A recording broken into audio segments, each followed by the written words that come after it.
Jubilee hills ఎలక్షన్లో భాగంగా మరి కాంగ్రెస్ పార్టీ అభ్యర్థి అయినటువంటి నవీన్ యాదవ్ గారి గెలుపు కోసం మరి ఏదైతే కాంగ్రెస్ పార్టీ అధిష్టానం మరి ఈరోజు జూబ్లీ హిల్స్ కాంగ్రెస్ పార్టీ అభ్యర్థిగా నవీన్ యాదవ్ గారిని ప్రకటించడం, మరి వారి గెలుపు కోసం మరి బాన్స్వాడ నియోజకవర్గ కాంగ్రెస్ పార్టీ ఇన్ఛార్జ్ అయినటువంటి ఏనుగు రవీందర్ రెడ్డి గారిని షేక్పేట్ ఇన్ఛార్జ్గా డివిజన్ ఇన్ఛార్జ్గా నియమించడం జరిగింది.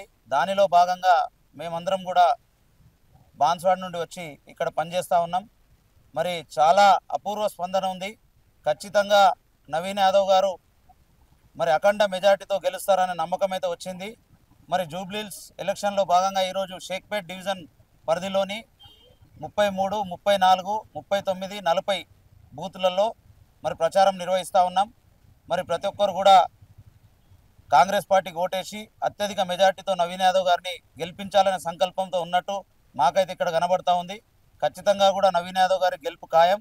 మరి ముఖ్యమంత్రి రేవంత్ రెడ్డి గారు చేస్తున్నటువంటి సంక్షేమ పథకాలు, మరి ఇది పేదల ప్రభుత్వం, మరీ ముఖ్యంగా పేదలను ఆదుకునేటటువంటి ముఖ్యమంత్రి ఎవరన్నా ఉన్నారంటే అది రేవంత్ రెడ్డి గారు, మరి కాంగ్రెస్ పార్టీ అని మేము ధైర్యంగా చెప్తా ఉన్నాం.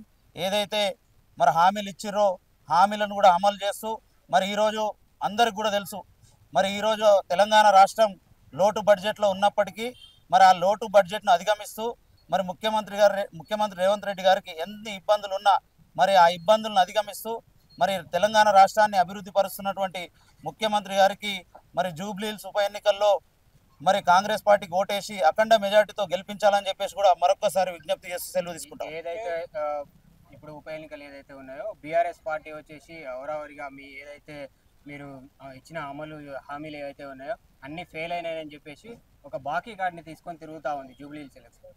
ఈరోజు వారు బాకీ కార్డు తీసుకొని తిరిగినా మరి ఏదైతే వాళ్ళు గత 10 సంవత్సరాలు పరిపాలించారు కదా, మరి వారేం చేశారని చెప్పేసి నేను ఈ సందర్భంగా అడుగుతా ఉన్నా. వారు చేసిన అప్పులే కదా ఇప్పటికి తీరట్లేదు. ఎన్ని అప్పులు చేసినప్పటికీ కూడా తెలంగాణ రాష్ట్రాన్ని అభివృద్ధి పరుస్తున్నటువంటి ముఖ్యమంత్రి రేవంత్ రెడ్డి గారే.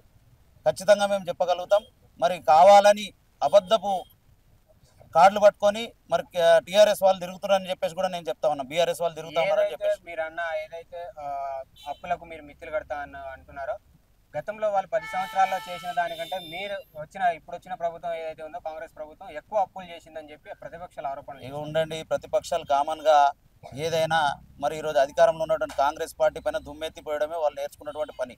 వేరే పని వాళ్ళకి లేదు. పొద్దున్న లేస్తే రేవంత్ రెడ్డి గారిని తిట్టడం, కాంగ్రెస్ పార్టీని ఎవరిని తిట్టడం. అంటే రేవంత్ రెడ్డి గారు కూడా బూతులు మాట్లాడుతూ ఉన్నారు, కేసీఆర్ మీద ఎలా పడితే అలా మాట్లాడుతూ ఉన్నారు. ఇది ఎంతవరకు కరెక్ట్? అవునండి, పదవిలో ఉండి ఆయన అలా మాట్లాడడం పద్ధతి కాదని కూడా ప్రతిపక్షాలు. నేనేమంటా ఉన్నా అంటే ఈరోజు భాష అనేది కేటీఆర్ గారు ఎలాంటి భాష మాట్లాడుతున్నారో అందరూ చూస్తూ ఉన్నారు, ప్రజలు ఇది గమనిస్తూ ఉన్నారు. మరి వారి భాషను ఎన్నిసార్లు అంటే ఓపిక పడతారు. ఎవరైనా మానవ జీవితంలో ఎవరైనా ఎంతవరకు ఓపిక పడాలో అంతవరకు ఓపిక పడతారు. కాబట్టి ఓపిక నశించినప్పుడే ముఖ్యమంత్రి గారు బయటకు మాట్లాడుతూ ఉన్నారు. కేటీఆర్ గారే దీన్ని ప్రోత్సహిస్తుంది. కేటీఆర్ గారే అబద్ధపు న్యూస్లు వాట్సాప్ ద్వారా కానీ ఫేస్బుక్ ద్వారా కానీ సోషల్ మీడియాలో అయితే విచ్చలవిడిగా ఇష్టం వచ్చినట్టు ప్రచారం చేస్తూ ఉన్నారు. మా అభ్యర్థి మీద నవీన్ యాదవ్ గారి మీద ఇష్టం వచ్చిన అబద్ధ ప్రచారం చేస్తున్నప్పటికీ కూడా ఎన్ని అబద్ధ ప్రచారాలు చేసినా నవీన్ యాదవ్ గారు గెలుపున ఆపే దమ్ము ఎవరు కూడా లేదని చెప్పేసి ఈ సందర్భంగా తెలియజేస్తాం.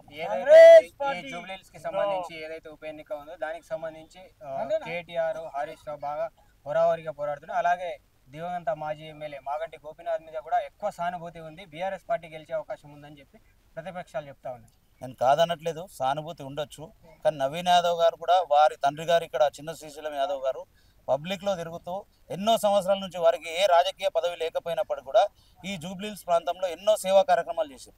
నవీన్ యాదవ్ గారు కూడా మంచి చదువుకున్న వ్యక్తి, ఉన్నత ఆలోచనలు ఉన్నటువంటి వ్యక్తి. ఆయన గెలవడం చాలా అవసరం కాబట్టి ఇక్కడ ఏ పదవి లేకపోయినా వారి కుటుంబం జూబ్లీహిల్స్లో ఎంతోమందికి సేవ చేశారు.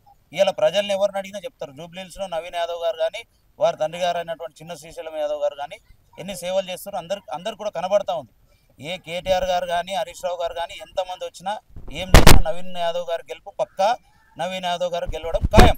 ఏదైతే ఉప ఎన్నికలకు సంబంధించి కాంగ్రెస్ అభ్యర్థి నవీన్ యాదవ్ గారిని అంటే ఎలా తీసుకోబోతున్నారు పబ్లిక్లో మీరు? కాంగ్రెస్ పార్టీ తరఫున కానీ కాంగ్రెస్ ప్రభుత్వ తరఫున కానీ ఎలా గెలిపించుకోబోతున్నారు? నవీన్ యాదవ్ గారిని కొత్తగా పబ్లిక్లో తీసుకుపోయే అవసరం లేదండి. ఆయన ఆల్రెడీ పబ్లిక్లో ఉన్నారు.